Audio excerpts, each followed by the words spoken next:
Attendez, mais c'est pas sympa de parler de raison de revoir quelqu'un. La personne, elle te plaît, tu l'adores, enfin je veux dire, vous avez quand même un super rapport. À partir du moment où vous êtes des ex, je vois pas où est le débat. Le gars, c'est ton ex, donc toi, il te propose de le voir, ok? Toi, visiblement, t'en as quand même un peu envie, sinon il n'y aurait pas de débat. C'est quoi le problème? Enfin, je veux dire, à partir du moment où c'est ton ex, tu l'as mis dans la boîte, ex, plus d'ambiguïté. C'est rangé, je peux le voir comme ça, partager quelque chose. C'est une boîte ex. Ex, ça veut dire avant. Donc, est-ce que vraiment vous continuez? Est-ce que vous avez vraiment des raisons, comme tu disais, de vous revoir parce que vous habitez plus ensemble, tu squattes là et tout? Finalement, ça sert à rien. Bah, je sais pas. Bah si, parce qu'en fait, quand on est ex quelque chose et on est nouveau autre chose. Donc c'est ton ex-mari, c'est ton nouveau ami, peut-être.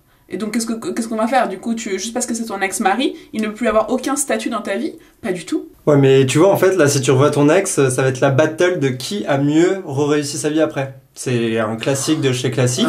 Et genre, si lui, il a mieux réussi sa vie après votre rupture, genre par exemple, il a un nouveau mec hyper sexy et je sais pas, genre un barman sexy, un truc comme ça, bah ça va te faire chier.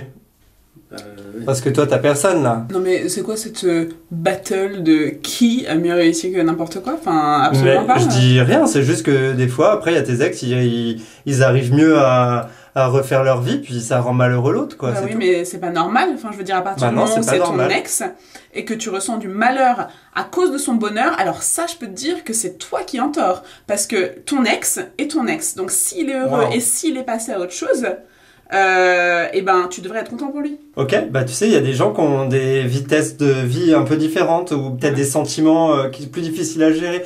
Donc, ils sont pas obligés de se fréquenter, de se revoir justement pour obliger la personne qui a pas le même rythme de voir l'autre personne et de souffrir, tu vois. Ah ouais, donc et lui laisser du temps. Ah d'accord, donc c'est celui qui a un rythme lent qui va avoir les dessus. Parce que celui qui a un rythme rapide, qui est complètement prêt du coup à avoir une nouvelle relation, lui il faut qu'il attende. Il faut qu'il attende la personne qui est toute lente comme ça derrière, comme ça. Oh je n'arrive pas, je suis toute lente. Évidemment, parce que c'est la personne qui souffle le moins. Donc bien sûr, c'est celle qui... Je crois qu'on parle plus de moi là. Ah bah... si. Nous on veut pas que tu...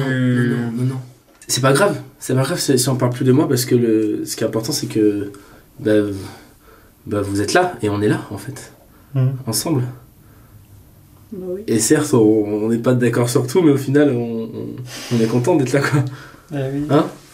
Alors voilà. Bah ça je préfère. Merci. Ah oui, qu'on ne parlait plus de lui d'un coup. T'es quand même devenue ma super amie, maintenant ça saoule. Même si on couchera plus jamais ensemble, mais on restera quand même toujours amis. Comment ça? De quoi? On couchera plus jamais ensemble, c'est quoi? Ça veut dire quoi?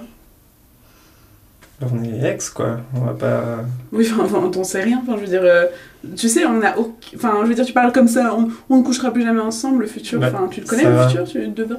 C'est trop bizarre, c'est évident. Si on est ex, on va pas se remettre à coucher ensemble, sinon ça veut plus rien dire. Je dis juste, t'es pas obligé d'affirmer un truc comme ça alors que tu n'as aucune emprise sur le futur. Tu ne sais pas, en fait. J'ai quand même la moitié de l'emprise. Et je suppose que ça n'arrivera plus.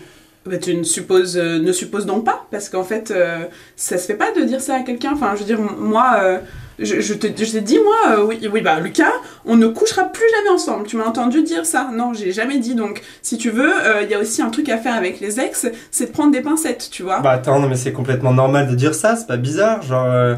Je comprends pas. Mais t'en sais rien en fait, tu peux pas venir me voir, yeux dans les yeux et dire bah Sarah on couchera plus jamais ensemble. Enfin, bien sûr que si, sinon on sera encore ensemble. C'est quoi bah non, ça n'a rien à voir, une relation et coucher ensemble ça n'a rien à voir. Enfin je veux dire, tu l'affirmes comme si c'était logique, tu me vois et tu dis ah bah toi je sais, je coucherai plus jamais avec toi. Bah non, je veux dire. Bien sûr que si, mais attends, mais les gens ne recouchent pas avec leur ex. Alison, viens voir. Et ce qui est bien dans cette histoire, c'est que maintenant j'ai ma réponse. On va continuer à se revoir. Mais ce sera toujours la merde.